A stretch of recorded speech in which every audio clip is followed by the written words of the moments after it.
Welcome back. Ang topic naman natin ngayon is ano yung topic? Yun. It's about paano ba yumaman or ano yung story behind para sa yumaman, or yung kailangan nyo malaman na ang problems ba ay sign ng pagyaman? Yes. Ang problems actually sign yan ng pagyaman. Bakit? Because ang mga tao, lalo na yung mga hindi pa ganun ka-successful, usually hindi nila kaya mag-solve ng mga problems. Okay?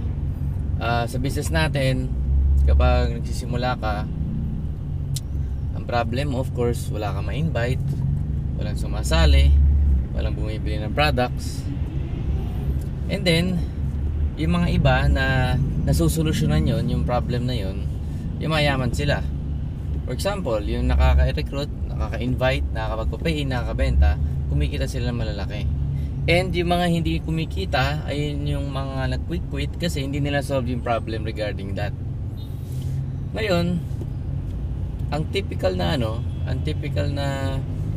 top earner, marami siya na-solve ng mga problems. Usually, ang una yung na-solve na problem, yung paano mag-invite, paano mag-present, paano mag-training, mag-duplicate, at magpalaki ng grupo. Okay. Kung ikaw nag-i-start ka, hindi mo ma-solve yung problem ng pag-i-invite, yung problem ng pag-present, yung problem ng pag-training, yung problem ng rejection, yung problem ng walang ma-invite, pag hindi ma-solve yun, hindi ka ganun kadali yayaman. So dahil hindi ka ganun kadali yayaman, may hirapan ka.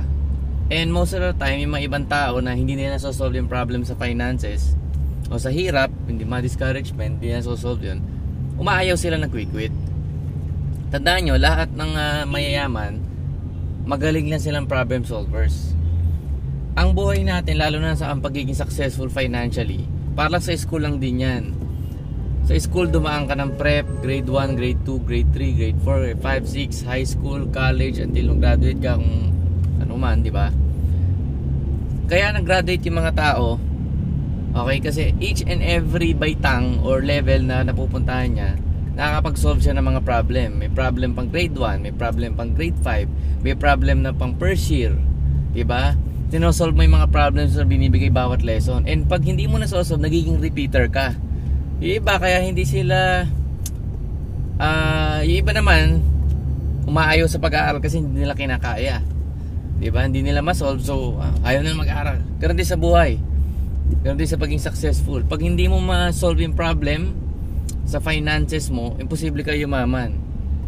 Kasi usually ang pinakakailangan mong ma-solve yung paano mawala yung discouragement sa rejection. Pag na-solve mo yun, madali na mag-invite, diba? Madali mag-present, madali na lang mag-recruit ng mga tao. Okay? So tandaan nyo, lahat ng mga yaman, lahat ng mga maging successful, kaya sila successful kasi na-solve nila lahat ng problems na yun. Problems sa dumidilim, masok tayo sa tunnel. Okay? Yeah.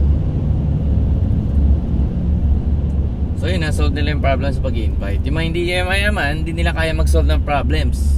Nag-quit sila, tapos pupunta sila sa ibang industriya, lilipat sila ng company, same din yung problems nila kasi hindi, ang minomold mo talaga character mo eh. Yung character mo na ibig sabihin may patience ka, kaya mag-handle discouragement, kaya mag-handle ng mga bagay na hindi magaganda sa pag-network. Okay? Kaya kaya nagiging successful yung mga tao kasi na-handle nila mga yun. So, remember, ang buhay is about solving problems. Sa pagiging successful, it's about solving problems. Akala ng mga tao is pag successful ka, wala ka masyadong problem, pero hindi. Mas marami kang problems, mas marami kang responsibilities eh. Okay?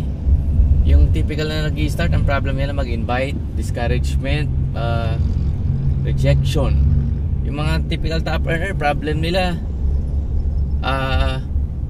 mga downlines, diba, na hindi kumikita, tutulungan nila magka resulta, Te-train nila, grupo, papalakihin nila. Minsan yung problems pa ng downline mo, na halimbawa, heartbroken, may family problem, may health problem, as an upline, sinosolve mo natin eh. Okay? Minsan pati yung mga scam sa industry, kailangan mo rin maayos yan para pag nag-represent ka, naiintindihan nila. So ibig ko sabihin, being successful financially is about solving people's problems. Kung hindi mo ma-solve yung problema mo, problema ibang tao, mananatili ang isang taong mahirap. Pag nasosolve mo ang problem mo, lalo kang imayaman. So kung kayo, nakaka-experience kayo ng problema, okay yan. Kasi sinyalis yan ng pagyaman. Pag nasolusyonan mo yan, kapag na get over mo yan, yayaman ka at yayaman ka at yayaman ka. Okay?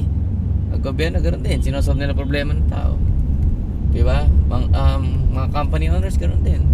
May mga problems din sila. Pero, natututunan nila i-handle accordingly. Diba? So, ganoon lang. I know marami kayong natutunan dito sa short clip ko na ito. Remember, i-apply mo to. And this is Marco Malyari. This is Beyond Networking. Bye-bye!